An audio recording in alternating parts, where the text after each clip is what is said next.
다 함께 사도신경을 고백함으로 7월 29일 수요일 새벽 기도회를 시작하겠습니다. 나는 전능하신 아버지 하나님, 천지의 창조주를 믿습니다. 나는 그의 유일하신 아들, 우리 주 예수 그리스도를 믿습니다. 그는 성령으로 잉태되어 동정녀 마리아에게서 나시고 본디오 빌라도에게 고난을 받아 십자가에 못 박혀 죽으시고 장사된 지 사흘 만에 죽은 자 가운데서 다시 살아나셨으며 하늘에 오르시어 전능하신 아버지 하나님 우편에 앉아 계시다가 거기로부터 살아있는 자와 죽은 자를 심판하러 오십니다. 나는 성령을 믿으며 거룩한 공교회와 성도의 교제와 죄를 용서받는 것과 몸의 부활과 영생을 믿습니다. 아멘.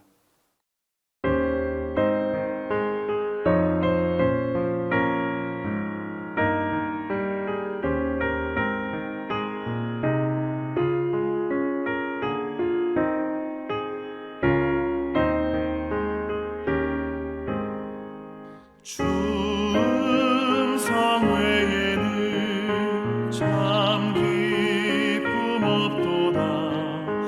날 사랑하신 주 늘 계시옵소서. 기쁘고 기쁘도다. 항상 기쁘도다. 나 주께 왔사오니 복 주옵소서. 나 주께 왔으니 복 주시옵소서. 주 함께 계시면 큰 시험이 기네. 기쁘고 기쁘도다. 항상 기쁘도다. 나 주께 왔사오니 복 주옵소서. 주 떠나가시면 내 생명 헛되네. 기쁘나 슬플 때 늘 계시옵소서. 기쁘고 기쁘도다. 항상 기쁘도다. 나 주께 왔사오니 복 주옵소서.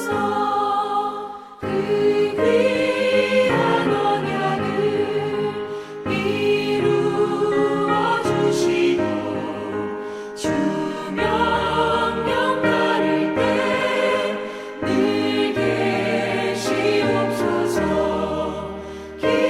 기쁘고 기쁘도다. 항상 기쁘도다. 나 주께 왔사오니 복 주옵소서. 아멘.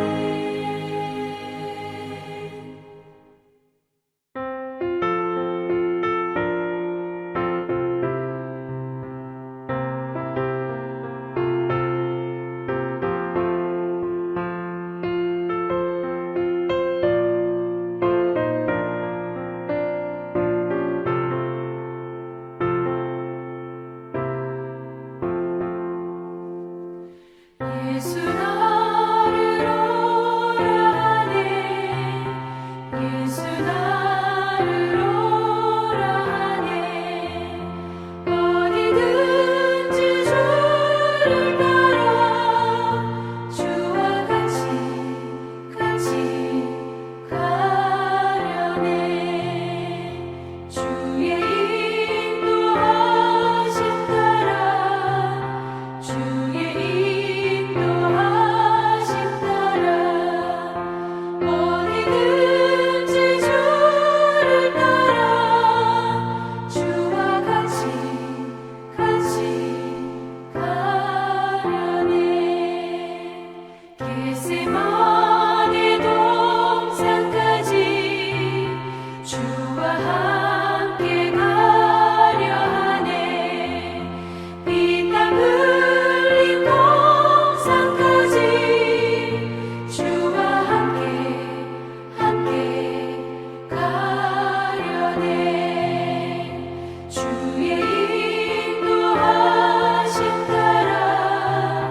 주의 인도하심 따라 어디든지 주를 따라 주와 같이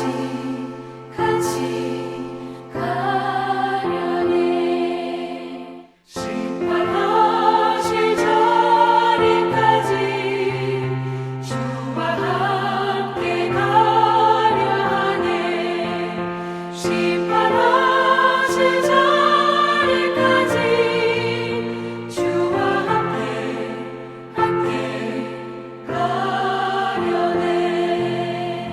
주의 인도하심 따라 주의 인도하심 따라 어디든지 주를 따라 주와 같이 가려네.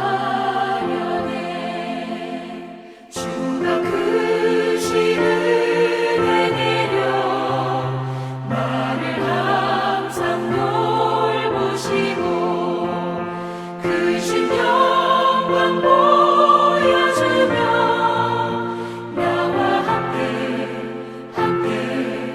가시네. 주의 인도하심 따라 주의 인도하심 따라 어디든지 주를 따라 주와 같이 가려네.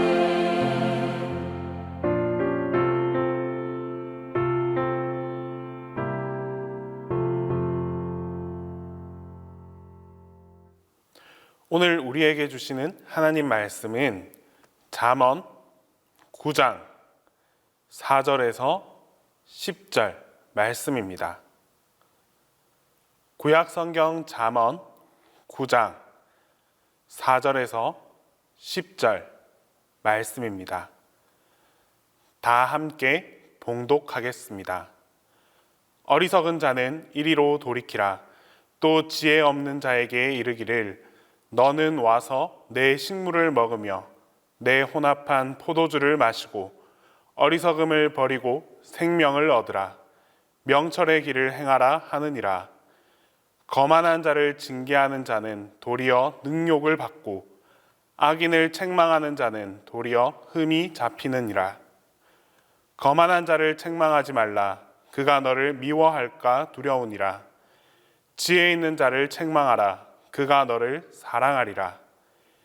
지혜 있는 자에게 교훈을 더하라.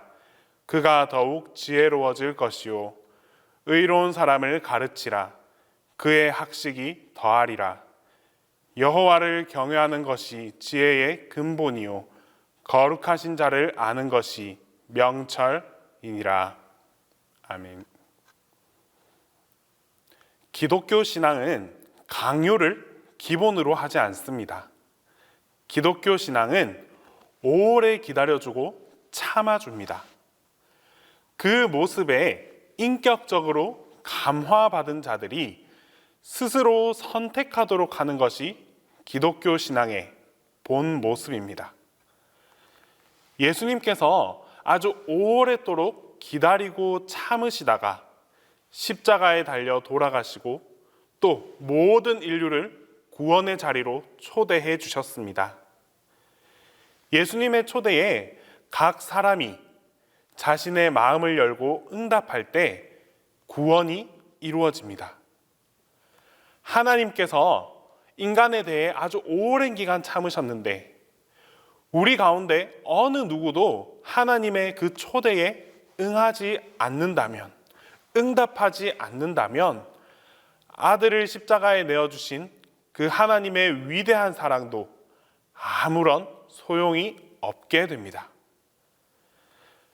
선택은 인간의 몫이지만 하나님께서는 인간의 선택이 이루어질 때까지 참고 인내하고 기다려 주셨습니다. 오늘 우리가 읽은 이 잠언 9장에는 두 가지의 길이 나옵니다. 잠언 기자는 이 두 가지의 길 가운데 지혜로운 사람이 행할 그 선택을 요구하고 있습니다. 하지만 선택을 요구받는 이 아들이 어떤 선택을 했는지에 대해서는 전혀 나타나지 않습니다. 그 이유는 잠언을 읽는 이 독자들에게 그 선택의 공을 넘겨주었기 때문입니다. 잠언 1장에서 8장까지는 지혜로운 아버지가 아들에게 지혜의 길과 그 유용성에 대해서 알아듣기 쉽게 설명해 주었습니다. 그리고 오늘 이 본문 9장에 와서는 분명한 선택을 요구합니다. 잠언 9장에서 이렇게 일단 한번 일단락 짓습니다. 선택을 요구한 후에 그 결론을 짓고 나서 10장에서부터 다시 새로운 잠언을 시작하고 있습니다. 지혜는 히브리어 호크마라고 부르는 여성 명사입니다. 그래서 오늘 잠언 9장에는 2명의 여성이 나서서 우리에게 분명한 선택을 요구하고 있습니다. 1절 말씀입니다. 지혜가 그의 집을 짓고 7 기둥을 다듬고. 여기서 나오는 이 7이라는 성경의 숫자는 완전함을 의미합니다. 지혜가 자기의 집을 짓고 사람들을 그곳으로 초대합니다. 우리가 먹을 만한 음식을 차려놓고 사람들을 초대하는 것이죠. 이어 2절에 짐승을 잡으며 포도주를 혼합하여 상을 갖추고. 짐승과 포도주, 아주 우리가 보는 그 보통의 잔치집처럼 풍성한 잔치상을 마련해 놓고 초대합니다. 지혜로운 여인이 길 가는 자녀를 부르고 있습니다. 4절에서 6절 말씀에 어리석은 자는 이리로 돌이키라. 또 지혜 없는 자에게 이르기를 너는 와서 내 식물을 먹으며 내 혼합한 포도주를 마시고 어리석음을 버리고 생명을 얻으라. 명철의 길을 행하라 하느니라. 지혜로운 여인은 길 가는 자를 초대합니다. 이 지혜로운 여인이 차려놓은 상에 어떤 음식이 있습니까? 짐승과 포도주 외에 아주 특별한 음식이 있습니다. 지혜자는 이 특별한 음식을 차려놓았습니다. 8절 말씀에 거만한 자를 책망하지 말라. 그가 너를 미워할까 두려우니라. 지혜 있는 자를 책망하라. 그가 너를 사랑하리라. 지혜자가 차려놓은 음식은 바로 책망입니다.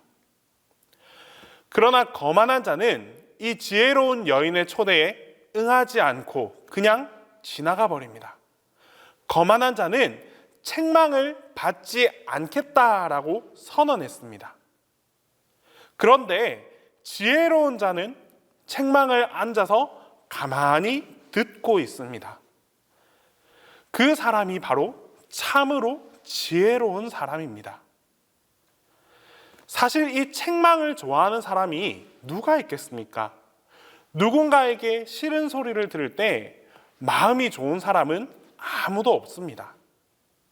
하지만 이 책망을 듣고 우리의 미련함이 깨우쳐지면서 지금까지 잘못 살았던 것을 반성하고 앞으로는 지혜의 길을 걸어갈 수 있다면 그 책망은 우리가 100번 들어도 유익합니다. 미성년의 자녀들은 부모의 책망을 즐겨 들어야 하고 또 참된 인격을 가진 자녀로 성장할 수 있도록 이 책망을 즐겨 드려야 합니다. 성인이 되어서는 아무도 우리를 책망하는 사람이 없습니다. 오직 성령께서 우리 마음속 깊은 곳에서 감동을 주셔서 죄에 대하여, 의에 대하여, 심판에 대하여 책망해 주실 것입니다. 우리는 이 성령의 책망을 어떻게 받아들여야 하겠습니까? 성경을 읽다가 마음에 깊은 찔림이 오고 또 설교 말씀을 듣다가 내가 더 이상 이렇게 지내서는 안 되는데 하는 마음이 생긴다면 우리는 그때 어떻게 하시겠습니까? 그때 바로 이 책망이 지혜자의 식탁에 올라오는 가장 훌륭한 요리라는 사실을 꼭 기억해야 합니다. 이 책망을 즐겨 들어야 그리스도의 길로 걸어가고 나아갈 수 있습니다. 두 번째 지혜자의 식탁에 올라온 음식입니다. 10절 말씀에 여호와를 경외하는 것이 지혜의 근본이요 거룩하신 자를 아는 것이 명철이니라. 여호와를 경외한다는 것, 여호와를 경외한다는 것은 바로 예배드린다라는 말입니다. 지혜자의 식탁에 놓은 또 하나의 음식은 바로 예배입니다. 지혜자가 먹어야 될 음식은 진정으로 드리는 예배, 이 예배라는 뜻입니다. 지혜로운 여인은 길 가는 사람을 붙잡아 놓고 자기 식탁으로 초대하는데 첫 번째 음식은 책망이요, 두 번째 음식은 예배였습니다. 예배를 전심으로 드리지 않는 자는 미련한 자요, 거만한 자입니다. 우리는 이 예배를 어떤 모습으로 어떻게 드리고 있나요? 예배를 드리면서 오로지 하나님을 영화롭게 하고 하나님께 영광을 돌리고 하나님을 찬양할 때 어리석음의 탈을 벗고 지혜로운 사람이 될 수 있습니다. 성경은 예배를 드리지 않거나 자기 마음대로 자기 방식대로 예배를 드려서 죽음의 길로 달려간 그 불쌍한 사람들을 아주 많이 언급하고 있습니다. 우리는 하나님 앞에 제대로 예배 드림으로써 지혜자의 식탁에 참여하는 그런 백성들이 될 수 있어야 합니다. 이렇게 한 지혜로운 여인이 지혜자의 식탁으로 초대하는 장면이 나오는 반면에 또한 미련한 여인이 길 가는 행인을 붙잡아 세우는 그런 장면도 등장합니다. 13절에서 15절 말씀에 미련한 여인이 떠들며 어리석어서 아무것도 알지 못하고 자기 집 문 앞에 앉으며 성읍 높은 곳에 있는 자리에 앉아서 자기 길로 바로 가는 행인들을 불러 이르되. 미련한 여인이 높은 곳에 앉아서 길 가는 행인들을 또 마찬가지로 불렀습니다. 미련한 여인이 차려놓은 상에도 역시나 음식이 놓여 있습니다. 어떤 음식일까요? 17절 말씀에 도둑질한 물이 달고 몰래 먹는 떡이 맛이 있다 하는도다. 미련한 여인은 도둑질한 물, 몰래 먹는 떡을 차려놓았습니다. 이것을 우리에게 먹으라고, 이 음식이 맛이 있으니 함께 나누자고 초대합니다. 사람들은 이 초대를 어떻게 받아들여야 하겠습니까? 여기에는 책망이 없습니다. 남이 수고한 음식을 탈취하고 몰래 숨어서 먹으면서도 마음에 아무런 거리낌이 없고 죄책감이 없는 이 식탁을 어떻게 받아들여야 하겠습니까?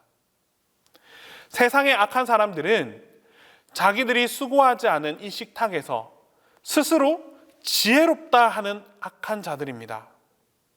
이 미련한 자의 식탁을 박차고 나와야 하지 않겠습니까? 여기에는 책망도 없고 하나님께 드리는 그 진정한 예배도 없는 그런 식탁입니다.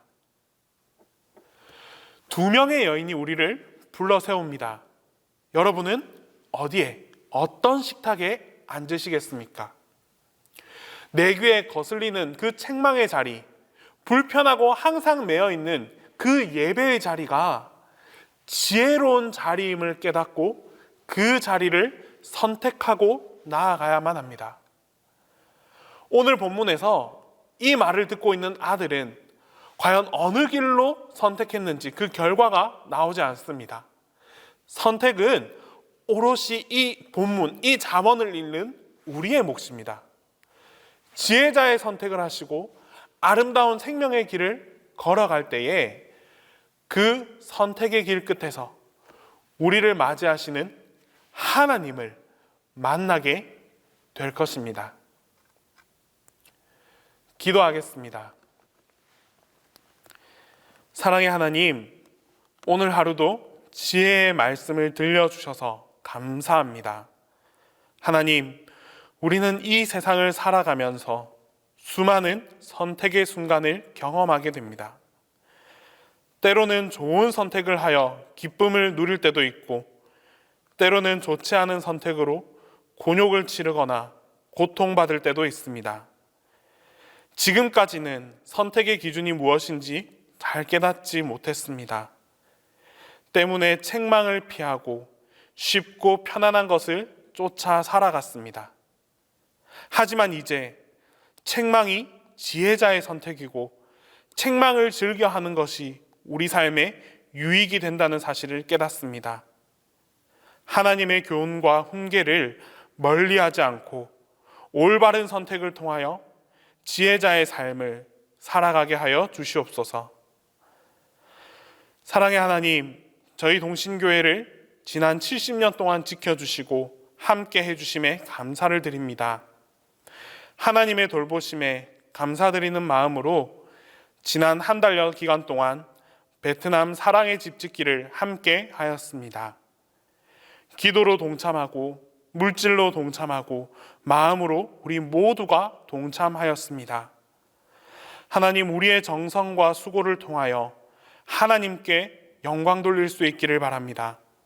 또한 함께하는 이 동신교회를 더욱 사랑하여 주시고 더욱 굳건하게 지켜주셔서 하나님께 기쁨이 되고 하나님께 쓰임이 되는 아름다운 교회가 되게 하여 주시옵소서. 교인들 모두에게도 그 축복을 배로 더해 주셔서 우리가 이웃을 돌보고 섬길 때 하나님께서 그 일을 기뻐하시고 또한 더 큰 축복을 우리에게 허락해 주신다는 이 약속의 말씀을 마음속 깊이 간직할 수 있는 계기가 되게 하여 주시옵소서. 이제 시작입니다. 진행되는 모든 과정과 상황 속에서 주님께서 직접 참여해 주시고 주관하여 주셔서 모든 일들이 주님의 뜻 안에서 평탄하고 순조롭게 진행되게 하여 주시옵소서. 이제 주님께서 가르쳐 주신 기도를 다 함께 하겠습니다. 하늘에 계신 우리 아버지, 아버지의 이름을 거룩하게 하시며 아버지의 나라가 오게 하시며 아버지의 뜻이 하늘에서와 같이 땅에서도 이루어지게 하소서. 오늘 우리에게 일용할 양식을 주시고 우리가 우리에게 잘못한 사람을 용서하여 준 것 같이 우리 죄를 용서하여 주시고 우리를 시험에 빠지지 않게 하시고 악에서 구하소서. 나라와 권능과 영광이 영원히 아버지의 것입니다. 아멘.